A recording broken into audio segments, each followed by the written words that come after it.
Alhamdulillah Rabbil Alameen. Wa sallallahu wa sallam wa barak wa alaikum salam. Wa sallallahu wa sallam wa barak ala nabiyyina Muhammadin wa ala alihi wa sahbihi wa man tabi'ahum bi ihsanin ila yawm ad-din wa sallama tasliman kathiran. Amma ba'd, we shall continue with the Al-Aqeedah al-Waasitiyyah li Shaykh Mussab ibn Taymiyyah. Now, today we'll be dealing with some of the definitions pertaining to fisq, or some of the categorizations of the scholars of the fasiq. Have you ever come across that word in the book of Allah? Fasiq. Fasiqun. How about singular? Fasiq. Have you ever come across fasiq? Time out. One by one. Have you come across the derivative fasiq?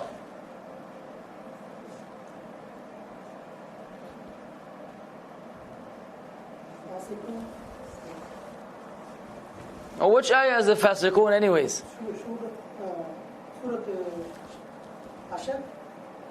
Hashr.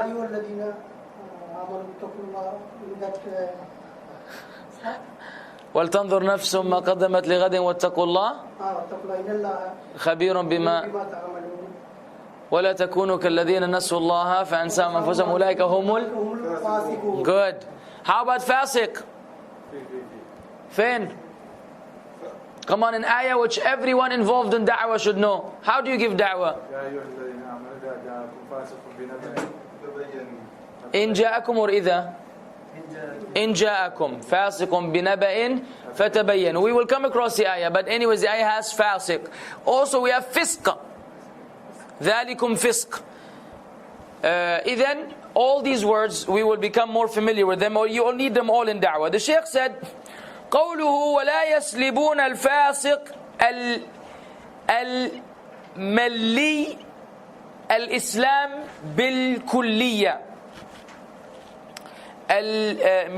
الملية أو الملية. إيه. You have it with the حركات ملية بكسر الميم. Beautiful. الملية. We will see what that means. The Shaykh said first, they do not extract, they do not deprive, in other words, the fasiq al-milli, the one who is adhering to the millata Ibrahim, which is like the way or the religion. Al-Islam bil-Kulliyah, in totality. They do not, the one who has fisq,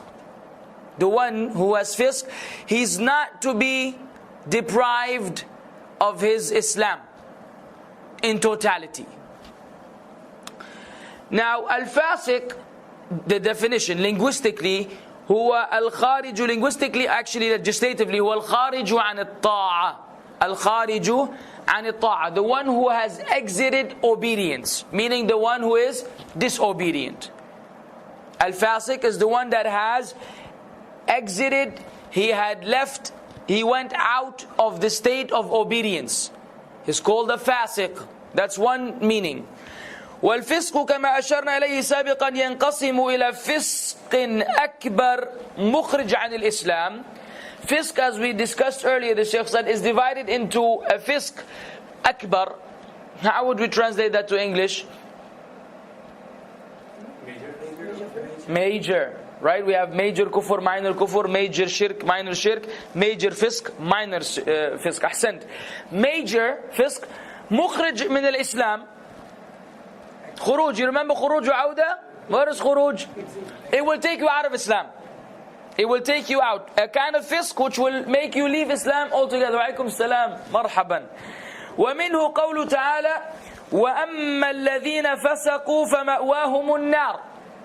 In Surah As-Sajdah, as for those who had done fisq, then their abode will be the hellfire. وَفِسْقٌ, this is here referring to the fisq of the kuffar. Here fasaqu are the kuffar. Is that clear? Here the ayah is referring to the kuffar, not to the believers. وَفِسْقٌ أَصْغَرْ لَيْسَ مُخْرِجًا عَنِ الْإِسْلام. A minor kind of fisq which will not take you outside of Islam. كقول تعالى يا أيها الذين آمنوا إن جاءكم فاسق بنبأ فتبينوا أن تصيبوا قوما بجهالة فتصبحوا على ما فعلتم nadimin. Or you have believed if here fasik, if a disobedient person comes to you with news, verify it. Verify it, lest you will accuse some people wrongfully and then you will become regretful over what you have done. And this is of course a principle in Islam, that anytime news come to you, you have to verify it.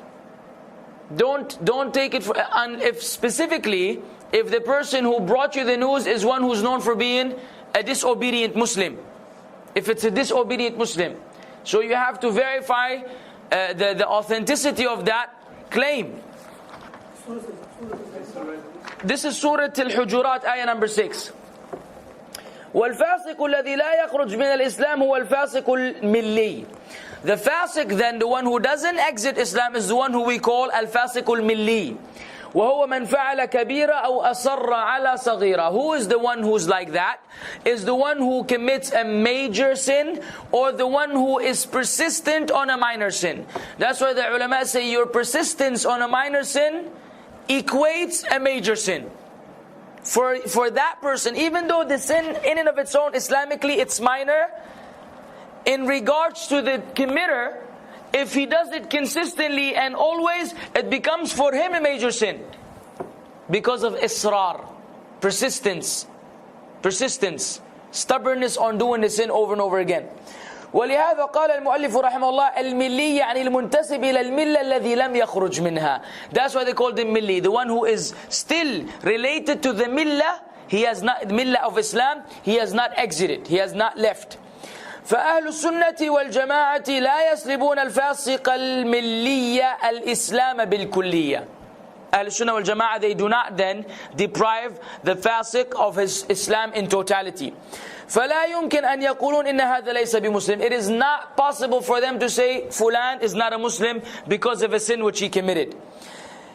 لكن يمكن أن يقولوا, however they may say, إِنَّ هَذَا نَاقِصُ الْإِسْلَامِ أو نَاقِصُ الْإِيمَانِ. This person is deficient in his Islam, deficient in his Iman, but not total deprivation of both.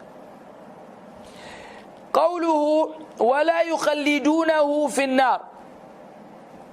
يخلدونه. What word? And of course those who know don't answer, or those who know because they're familiar with these things. I want those who need to think about it. يخلدون or يخلدونه. What does that remind you of? What other word does it remind you of in the book of Allah? Thank you very much, Mr. Abdul Majid. I thought you're not supposed to answer. خالدين فيها, صح? خلد. What does that mean? صحيح. What does it mean? You live there forever. Okay. Khalid is then eternal. خالدين فيها, abiding therein eternally. That's how they usually translate it in the translation of the Quran. ولا يخلدونه في النار. Here the ha. Now the word is يخلدون, meaning Ahl Sunnah wal Jama'ah. That's why you have the waw. It's referring to the plurality of Ahl Sunnah wal Jama'ah. But يخلدون who? Yes, the fasiq. Here the ha is going back to the fasiq. Hey, they don't declare his eternal abode or residency in the fire. ومعطوف على قوله ولا يسلبون وعلى هذا يكون قوله كما تقول المعتزلة عائدا للأمرين. So this here, both of them are referring to أهل السنة والجماعة. لأن المعتزلة يسلبونه الإسلام ويخلدونه في النار. Why? The Mu'tazila, they will they extract from him his Islam and they place him eternally in the hellfire. Very nice, Ibrahim. وإن كانوا لا يطلقون عليه الكفر. Even though they don't declare kufr, still they will say he's a Muslim anymore and he will abide in the fire for eternity. So what's the point whether they declare kufr or not? It's irrelevant anymore. They still put him in Jahannam eternally. Who goes to Jahannam eternally? The believers or the disbelievers? So even if they said, well, we're not going to call him kafir, if you say he's going to the hellfire eternally, that means to you he's a kafir. So you're not saying it doesn't make a difference really. وقوله بل الفاسق يدخل في اسم الإيمان المطلق. The fasiq he is still included, he's included in the absolute meaning of iman. The term iman in its absolute sense includes the fasiq also. مراد المؤلف بالمطلق هذا يعني إذا أطلق الإيمان. Meaning when iman is generalized, the general concept of iman, he's still in there. The fasiq, he's still in there. فالوصف يعود إلى الاسم لا إلى الإيمان. The adjective here, the description is referring back to the name of iman, not iman itself. He's still under the title of iman. كما سيتبين من كلام المؤلف رحمه الله, as it will become clear through the speech of the author, may Allah have mercy on him. فيكون المراد به مطلق الإيمان الشامل للفاسق والعدل. So then what is intended, the general understanding of the word iman, which includes the one who is disobedient and the one who is just, the one who is sound. قوله كما في قوله فتحرير رقبة مؤمنة. Like the statement of Allah, then freeing a believing slave. Raqaba is really what? What is raqaba linguistically? It's a neck. And freeing it, because when a person is owned, it's like you have him by the neck. Even in different languages they say you have him by the neck, meaning you got total control over this person. Wa alaikum salam.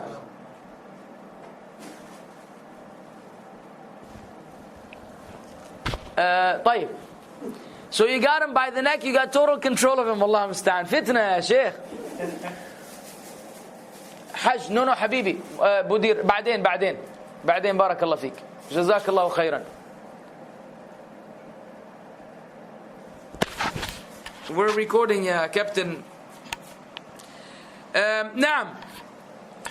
فإن المؤمنة هنا يدخل فيه الفاسق. Here المؤمنة for the رقبة, that's why it's feminine. رقبة مؤمنة.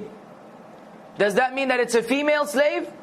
No, because the neck is feminine, so the adjective in Arabic must follow that which is it's describing and whether it is feminine or masculine, plural, singular, what have you. There are some exceptions to the rule, as in English grammar. Same thing in the Arabic grammar. There are always exceptions to the rule, but generally speaking, they must be the same. So, نعم. So here, mu'mina, as in the neck here, includes the fasiq. فلو أن إنسانا اشترى رقيقا فاسقا واعتقه في كفارة أجزأه. If a person purchased a disobedient slave, and he, as a kafara, as an expiation, that would suffice him. That would be acceptable. مع أن الله قال فتحرير رقبة مؤمنة, even though Allah said freeing a believing slave. فكلمة مؤمنة تشمل الفاسق وغيره. That includes the fasiq. The term mu'mina includes the disobedient and others. قوله وقد لا يدخل في اسم الإيمان المطلق أي في مطلق اسم الإيمان. Now this is complicated. How are we going to translate that? His statement, he is not included in the absolute sense of the name of Iman, meaning في مطلق اسم الإيمان. Just that's how I'm going to do it. كما في قوله تعالى إنما المؤمنون الذين إذا ذكر الله وجلت قلوبهم وإذا تليت عليهم آياته زادتهم إيمانا. Verily the only true believers are those who, when Allah's name is mentioned, their hearts tremble, and when His ayat are recited upon them, it increases them in iman, in faith. This is Ayatul Anfal, Surah Al-Anfal, ayah number 2. فإنما أداة حصر. إنما is a term used to indicate exclusivity, meaning only. يعني ما المؤمنون إلا هؤلاء, meaning the believers are none but those. The true believers are none but those. والمراد بالمؤمنين يعني ذوي الإيمان المطلق الكامل. What is intended by that, the believers who have absolute perfect faith. Otherwise, if any one of us didn't meet these criteria, then we would become kuffar if we didn't understand the ayah correctly. Because it says, إِنَّمَا الْمُؤْمِنُونَ, if Allah's name is mentioned, hearts tremble. If ayat are recited, they increase in faith. Meaning, if our hearts don't tremble, our faith is not increased, that means we're not believers. No, it means we're not believers in the ultimate sense. There's iman, but not the kind of iman which makes or which affects the person in this particular manner. There's deficiency in iman. نسأل الله العافية. فلا يدخل في المؤمنين هنا الفساق. Here, in this usage of mu'mineen, fusaq are not included. تحرير رقبة مؤمنة, فتحرير رقبة مؤمنة includes the fasiq. صحيح? Now, إنما المؤمنون الذين إذا ذكر الله وجلت قلوبهم, this doesn't include the fasiq. This here, mu'mineen, refers only to the believers of high caliber, not the average person. لأن الفاسق لو تلوت عليه آيات الله أو لو تلوت عليه آيات الله عفوا ما زادته إيمانا ولو ذكرت الله له لم يوجل قلبه. Because the disobedient person, if you were to recite the ayat of Allah Azza wa Jal, it will not increase him in iman, and if you were to mention Allah for him, it would not make his heart tremble.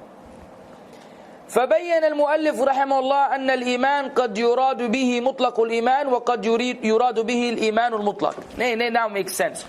The iman, then the author explained that when we use iman, it may mean the absolute iman, or it may mean the absolute sense of the word.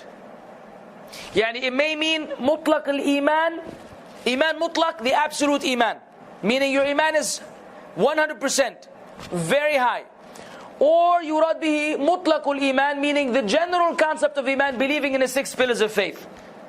So it could be referred to the 6 pillars of faith with deficiencies, disobedience, sins, calamities, or it could mean the absolute iman, which is believing in the 6 pillars of faith, as in the fasiq, but with now the other qualities which are specific to the true believers. Clear?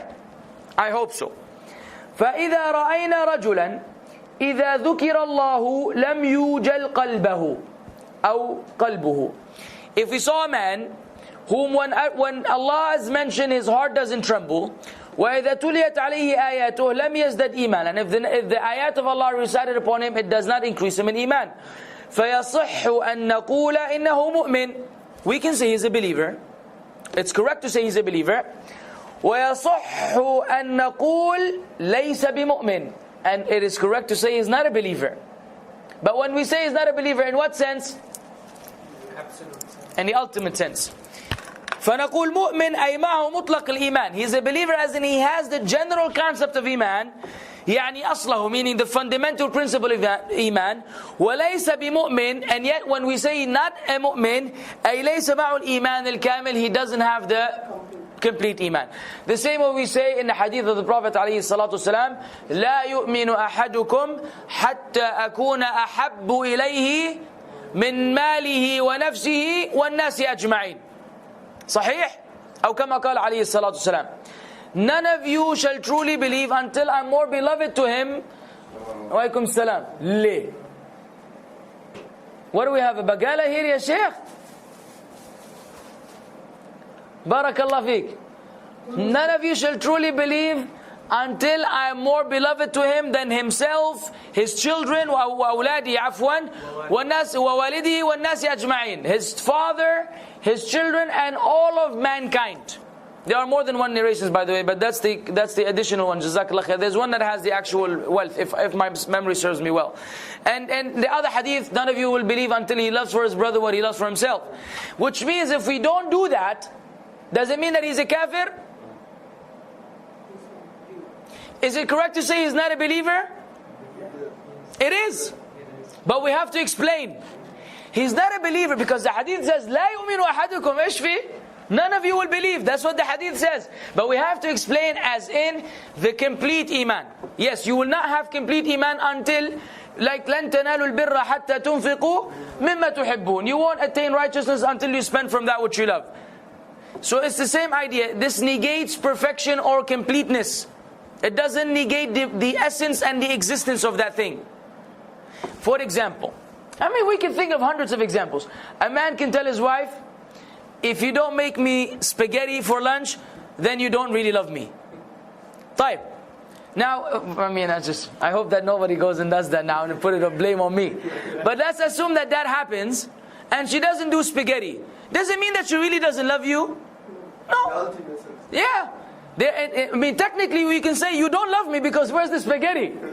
But truthfully, you know that this is not the case. The essence of love exists. But because of whatever you did, some stunt that you pulled, there's revenge. There's always revenge. That's how women sometimes take revenge with the stomach. They either make you burnt food on purpose or they don't make you any food. Wallah al-musta'an. So then you understand what I'm saying. So in the ultimate sense, here, where's the brother who asked the question? I believe it was you, about the zani, the zina, and the iman, and does iman leave? طيب. قوله وقوله صلى الله عليه وسلم لا يزني الزاني حين يزني وهو مؤمن ولا يسرق السارق حين يسرق وهو مؤمن ولا يشرب الخمر حين يشربها وهو مؤمن ولا ينتهب نهب ذات شرف يرفع الناس إليه فيها أبصارهم حين ينتهبها وهو مؤمن.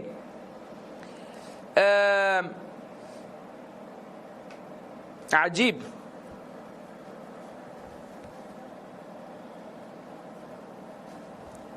طيب, the Prophet sallallahu alaihi wasallam said, the zani, la yazni, the fornicator or the what?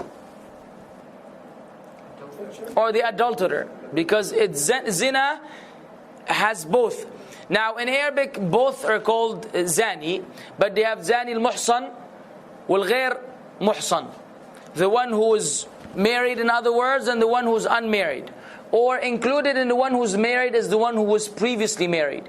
So if someone was to commit zina, yet they had never been married before, this is called in English fornication. Fornication. And the ruling is what? What is the ruling for that? 100 lashes. And what else? 2 years? Well, you want to add 1 year, ya Sheikh Abdul Majid? ايش فيه? 1 year. Add 1 year. They can't add it. He's upset with him. It's 1 year. Banishment or being exiled, or other words that they use in English. Kicked out of the town, in other words. You have to move out for 1 year. Type. This is the zani fornicator. The one who was married or had been married. What do we call him? A stone to death. Adulterer, and they're stoned to death. وَالْعِيَاذُ بِاللَّهِ. طيب. And so the zani does not commit zina while he's committing zina. حين, while in the act, and he's a believer. He doesn't do it while he's a believer. And the sariq, the thief, does not steal what he steals when he steals it while he's a believer. And consumer of intoxicants or wine does not drink it while he's a believer. And this is the one that I'm having a hard time translating, honestly. The one ينتهب نهب ذات شرف. The Sheikh said, أخذ المال على وجه الغنيمة, is to take wealth as if it is something like which is rightfully yours, like in the war booty.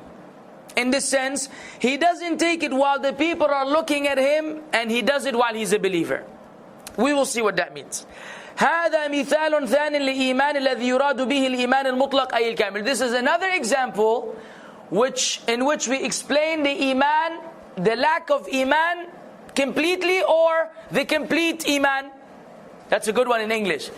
Is it the lack of iman completely, or the lack of complete iman? Lack of complete iman. Iman is not completely non-existent, but it is not complete. Is that clear? So that should answer that issue. Now, قوله صلى الله عليه وسلم لا يزني الزاني حين يزني وهو مؤمن. The fornicator or the adulterer does not commit adultery while he's doing it and he's a believer, or while he's a believer. هذا نفي عنه الإيمان الكامل حين زنا. This negates the perfection of faith at the time of zina. أما بعد أن يفرغ من الزنا فقد يؤمن. As to when he's concluded or he's finished with the zina, he may believe. فقد يلحقه الخوف من الله بعد أن يتم الزنا فيتوب. He may become fearful of Allah after he's done with the zina, so he repents to Allah. لكن حين إقدامه على الزنا لو كان عنده إيمان كامل ما أقدم عليه. But while engaging in zina, had he had perfect faith, he wouldn't have done it. بل إيمانه ضعيف جدا حين أقدم عليه. But his iman is very weak while while engaged in that particular act. وتأمل قوله حين يزني. Notice now the choice of words in حين, while in the act of zina. احترازا من أنه قبل الزنا وبعده تختلف حاله. This is to avoid to indicate that before the act and after the act his condition may be different. لأن الإنسان ما دام لم يفعل الفاحشة ولو هم بها فهو على أمل أن لا يقدم عليها. Because the person, if he does not engage in this abhorrent act, even if he had intended to do so, then there's a hope that he would not do it because of his iman. وقوله ولا يسرق السارق حين يسرق وهو مؤمن أي كامل إيمان لأن الإيمان يردعه عن سرقته. Again, he does not do it because his iman, meaning he doesn't have complete iman, because his iman would prevent him from that theft. وقوله ولا يشرب الخمر حين يشربه وهو مؤمن أي كامل إيمان. Same thing, he lacks the perfect iman, the complete iman, so he drinks alcohol. ولا ينتهب نهبة. You have it نهبة with a فتح يا شيخ? No تشكيل, ها? ذات شرف بيرفع الناس إليها فيها أبصارهم. ذات شرف أي ذات قيمة عند الناس. ذات شرف meaning something which is valuable to the people, something which is valued by the people. ولهذا يرفعون إليها أبصارهم. This is why they will raise their sight towards it. فلا ينتهبها حين ينتهبها وهو مؤمن أي كامل إيمان. He does not take it while he's taking it, while he's perfect in iman. The Shaykh said these are four things. الزنا وهو الجماع في فرج حرام. Zina is intercourse with an unlawful private part. And that's a better usage of words. When you say private part, because that includes what people do in terms of homosexuality. That's still zina. And that excludes looking and speaking. And because we have a hadith that says every body part will have its share of zina. La mihala. There's no escape. The eye, the tongue, the ear, whatever, then the private part, either it materializes all that or it does not. So some people, because of this hadith, they think that if they look at a woman, they committed zina, they should be stoned to death. Or they should be stoned, they should be lashed. No, say no. What is intended by the zina, which necessitates an execution or a penal code, is the one where there's intercourse, even foreplay, or any other things which a man and a woman may do. As long as there's no intercourse, it still doesn't constitute zina. It's a crime, it's a sin, no doubt. It's not encouraged. No one is being encouraged. But it is not the one which brings about the punishment, which we're talking about. Because that's very important, and some people, they see a man with a woman, they say this is zina. No, you don't have the right to do so. You don't have the right. Because this is qadhf. Now this is slander. And you should be lashed for claiming for something which you didn't see with your eye with another 3 witnesses. Even if one person saw 2 people and he said that they're committing zina, they will lash him in Islamic law. Until 4 people see it with their eye, they see his thing and her thing. Not 2 people on top of each other under a blanket, it doesn't work. And this shows you really, for someone to be caught, they must be really in a very bad condition. Must be public pretty much, nothing which prevents people from seeing. Otherwise people may hide it one way or another. والسرقة وهي أخذ المال محترم على وجه الخفية من حرز مثله. Sariqa, theft, is taken respectable money or decent money, because there are things that people leave behind which is nothing, insignificant, like a pen or something. Not a fancy pen, the 1 riyal pen. You go steal a 5,000 riyal pen, say, wallah, the brother said in the dars that the pens are okay. And so this is something which is not valued. No, habibi, this kind of pen. Or this is 15 riyals. Anyways, it was a gift. على كل حال, على وجه الخفية, while trying to do it secretly. So the scholars have stipulated conditions based on the hadith. It must be something which you hide, not something which you leave. Like for example, if I left this watch here and you took it, according to the ulama, your hand is not cut off, because I left it in an open place. Had I put it in a drawer and locked the drawer, then you came and you broke it in, now you become a thief. in this sense. I mean, you're a thief at any rate, but your hand doesn't go away until you actually get something valuable that is worth 5 dinars, I believe, if my memory serves me well. I don't know what the dinar would be today. And then you have to take it, like break in and steal it, and a bunch of conditions before someone's hand is cut off. وشرب الخمر والمراد تناوله بأكل أو شرب والخمر كل ما أسكر على وجه اللذة والطرب. Khamr, whether you eat it or you drink it. Can you eat khamr? Yes. Who can give me an example? And the chocolate? Okay, صح. There, some of the chocolate, they have liquor. It has liquor. Some medicine. Christmas cakes. Christmas cakes? You'll be having Christmas cakes then? Pills, okay. How about dates? You know, if you get some dates and you let them sit for some time, and if they're under the heat and they start, the juice and whatever starts coming out, it becomes intoxicant. You've never come across that? Never happened to you, huh? Should be getting good dates, mashallah. There are dates, if you leave them for some time, they will go through the process of becoming intoxicating dates. This is known. Don't believe me, Google it. Google it. This is known. The khamr can come from many different... How do you think they bring it from grapes? A grape is a grape. You let it go through a process. That's how you bring liquor. You bring wine from dates. From grapes and from dates. And vinegar. Sahih? It's like fermentation. Fermentation, yeah. There you go. So... Huh? No, akhi, they get mushy. It happened to us, wallah. It happened to us a few years ago. We had a box which we bought, I don't know from where, and we left it on top of the fridge. And the fridge, I guess, the top was hot.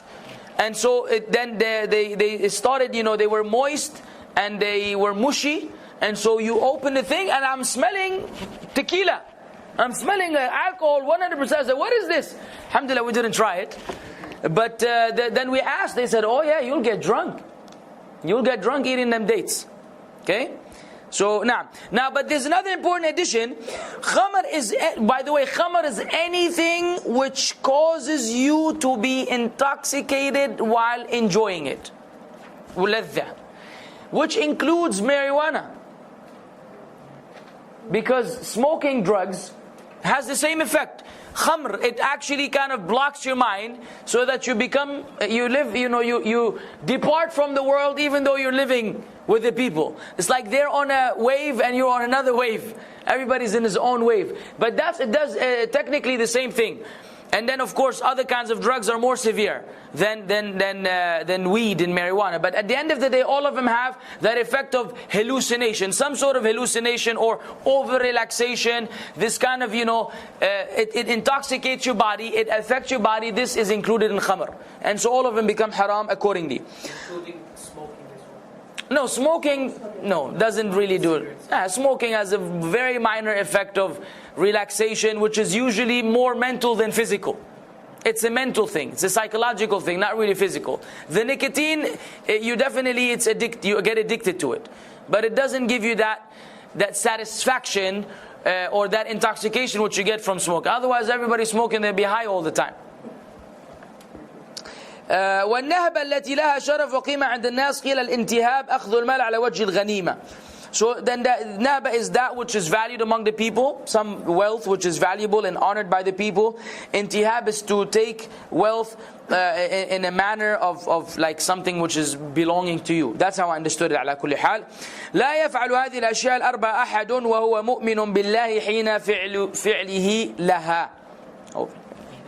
No, these four things, none will do them, and while he is a true believer, while engaged in it. Meaning complete iman, or the iman completely doesn't have complete iman. But does he lose iman completely?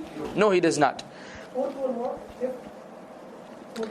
The fourth one is like to take something before the eyes of people which they value. What about the orphan's property?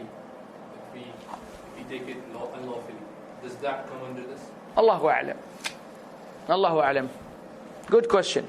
فالمراد بنفي الإيمان هنا نفي تمام الإيمان. What is intended here with the negation of Iman, the negation of the completeness of Iman. قول المؤلف رحمه الله: ونقول وهو مؤمن ناقص الإيمان أو مؤمن بإيمانه فاسق بكبيرته فلا يعطى الاسم المطلق ولا يسلب مطلق الاسم. يا سلام. The author rahimahullah said, so we say he's a believer who's deficient in his faith, or he's a believer because of what he has of Iman, and he is a fasik because of the major sin which he's committing. So we don't give him the absolute sense of the word, nor do we deprive him of the absoluteness of the whole thing. There's something in between. هذا بيان للوصف الذي يستحقه الفاسق الملي عند أهل السنة والجماعة. This is then the description which the disobedient Muslim deserves or has according to أهل السنة والجماعة. والفرق بين مطلق الشيء والشيء المطلق أن الشيء المطلق هو الشيء الكامل. The difference between the absoluteness of something or that which is absolute is الشيء المطلق. The absolute thing is the perfect absolute sense, in the perfect complete sense. ومطلق الشيء يعني أصل الشيء. مطلق الشيء meaning the fundamental, the essence, the foundation of that thing. وإن كان ناقصا, even if it's deficient, the foundation is there. فالفاسق الملي لا يعطى الاسم المطلق في الإيمان. So the fasik who belongs to this millah, he's not giving the absolute, the complete form of Iman. وهو الاسم الكامل, which is the perfect name or the complete name. ولا يصلب مطلق الاسم, and we don't deprive him of the absolute sense of the word. فلا نقول ليس بمؤمن بل نقول مؤمن ناقص الإيمان. We don't say he's not a believer, rather we say he's a believer who's deficient in his iman. أو مؤمن بإيمانه فاسق بكبيرته. We say he's a believer according to what he has of iman. He's a fasik because of the major sin he's engaged in. هذا هو مذهب أهل السنة والجماعة أو مذهب أهل السنة والجماعة مضاف إليه. وهو المذهب العدل والوسط. This is the madhab, this is the way or the methodology of Ahl Sunnah wal Jama'ah, the methodology of justice and the middle way, the middle path. No extremism, no exaggeration. وخالفهم في ذلك طوائف. They were opposed by a number of groups. Al-Murji'ah. Remember we said يقولون مؤمن كامل إيمان. They say he's a believer 100%. And no, the Murji'ah, they say the one who does the fasik, he's a 100% believer like Abu Bakr as-Siddiq. To them they're all on the same, because Abu Bakr radiallahu anhu believed in the 6 pillars of Iman, and they say this one believes in the 6 pillars of Iman, khalas. So now the sin, it has nothing to do with it. The other group, Al-Khawaarij, yaqulun kafir. They say no, he's a kafir. Look at the extremes. One say he's a perfect believer, and the other one say he's a kafir in totality. وَالْمُعْتَزِلَةِ يَقُولُونَ هُوَ فِي مَنْزِلَ بَيْنَ الْمَنْزِلَتَيْنِ. The Mu'tazila say he's somewhere in between. He's neither a believer nor is he kafir. He's lost. Or actually they're lost. He's not lost. We know where he is. Now, I'm lost. Because it's like the same way like we explained now. What? Or the Mu'tazila. The Mu'tazila, they say he's not a disbeliever and he's not a believer. No, but they don't mean it like we do. They mean, no. The Mu'tazila, they say he left Iman and he will abide in Jahannam forever. But they say we will not call him a kafir. We didn't call him a kafir at any point. We said we call him a mu'min. We say he's not a mu'min. We didn't say he's a kafir. He's not a mu'min as in the ultimate sense of Iman. The Mu'tazila are on their own page.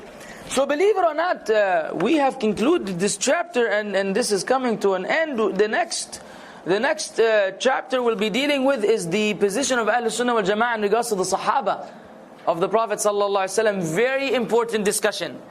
And so we could become more familiar with the wicked enemies of Allah, the Shia, the Rafidah, and those who follow their way.